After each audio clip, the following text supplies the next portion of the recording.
The PPP manifesto begins with a message from its three leaders, President Irfaan Ali, Prime Minister Brigadier Retired Mark Phillips, and Vice President Bara Jagdeo. At the start of the manifesto, they point out that in 2026, Guyana will celebrate 60 years since attaining political independence after centuries of colonial rule. And on the eve of this milestone, the country is at one of the most crucial junctures in its entire political and economic history.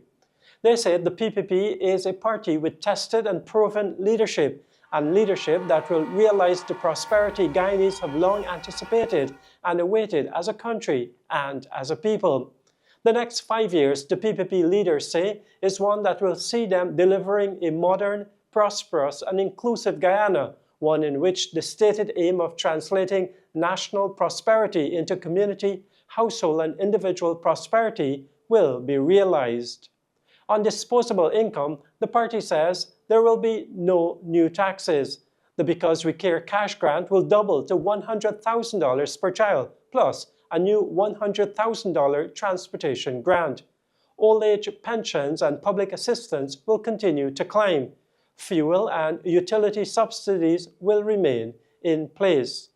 On mining, the PPP promises to work with private investors to realize new large-scale mining operations, make more lands available for small miners to be able to access concessions, invest aggressively in hinterland roads and airstrips. There will be no increase in royalties, no VAT on heavy equipment, and no tributers tax. In the bauxite mining sector, the PPP says it will continue to work with private investors to ramp up fully the metallurgical-grade bauxite project in Linden, engage with private investors to resuscitate bauxite mining at the abandoned locations in the Berbice River, while encouraging exploration of other areas, explore the viability of alumina refining in collaboration with private investors, support rapid expansion in the production of quarry stone and sand products.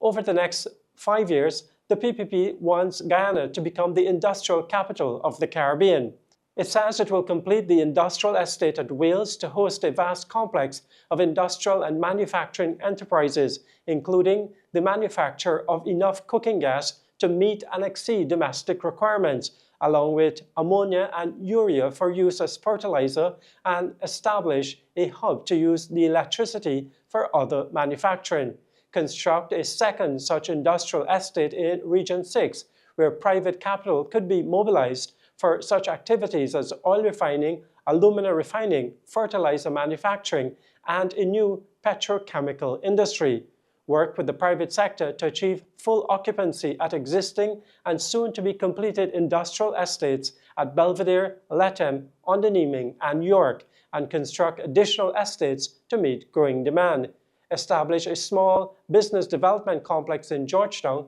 to provide SMEs with organized spaces and proper infrastructure to grow and operate more efficiently. Designate a mini-industrial and commercial zone to relocate particular categories of businesses, thereby also enhancing living conditions in established communities. In agriculture, the PPP says it wants to make Guyana the food-producing capital of the Caribbean. It promised to encourage mega-production systems to harness the benefits of greater economies of scale, operationalize the regional food hub at Yarra Cabra, which will include technologically and scientifically driven storage, processing, and packaging facilities, establish an agri-tech and agro-industrial complex, and co-invest with agro-processors to crowd in private capital into value-added food production and create additional markets for farmers for their fresh produce, open up more than 100,000 new acres of arable land, continue to upgrade farm-to-market roads in farming communities, expand D&I systems and networks, and provide additional support for farmers, including breeding stock, planting materials, and fertilizer. In education, the manifesto promises free education tuition to continue at the University of Guyana, unlimited scholarships under the Gold program, a new Guyana digital school to give parents online learning options, payment for up to 8 CSEC and CAPE subjects per child, construction of over 100 new schools with modern labs and ICT facilities, higher salaries and better working conditions for teachers. In healthcare, the pledges include completion of 12 new hospitals, 25 health centers and regional drug distribution hubs, recruitment of 6,000 new nurses in the next term, telemedicine at 200 sites linking hinterland villages to specialists, a national ambulance authority with land, river and air ambulances, use of AI in diagnostics and rollout of electronic health records nationwide. In infrastructure, the manifesto highlights mega projects, a new 4-lane bridge across the Ppp'S River, completion of the Linden to Latham Highway with bridges at Curpacari and Puruni, the 4-lane East Coast Demerara Highway from Mahaica to the Edward, expansion of the East Bank Highway all the way to the Chadijagan International Airport, a 4-lane road from Sconard on the West Bank to Goshen, and the creation of Silica City, Guyana's first smart city. The housing pledges include 40 new homes built in the next 5 years, clearing the entire backlog of house lot applications, continuing the Core Homes and Young Professional Homes program, upgrading communities with concrete drains, streetlights, recreational spaces, and security cameras, advancing the new Silica City as a prototype for smart living.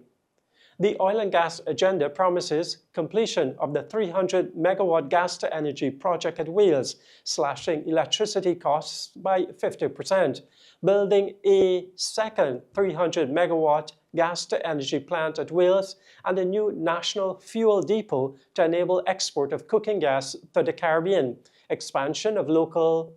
content opportunities to train and employ more Guyanese, strong oversight of the Natural Resource Fund with all spending going through Parliament. Regarding Amerindian and hinterland communities, the manifesto promises at least 15% of carbon credit revenues continuing to flow into village projects and see the start of 5,000 new projects, more scholarships and training opportunities, expanding use of telehealth and ICT to bridge the development gap. On security and governance, the manifesto promises expansion of the Safe City CCTV network, more police stations and vehicles, constitutional reform through a 21-member commission, new courts and a nationwide e-litigation system for faster justice. From new homes and highways to hospitals, schools and smart cities, the PPP says this is the roadmap to a modern Guyana, but the real verdict will be at the ballot box in exactly 2 weeks, and the PPP is hoping for a very comfortable victory.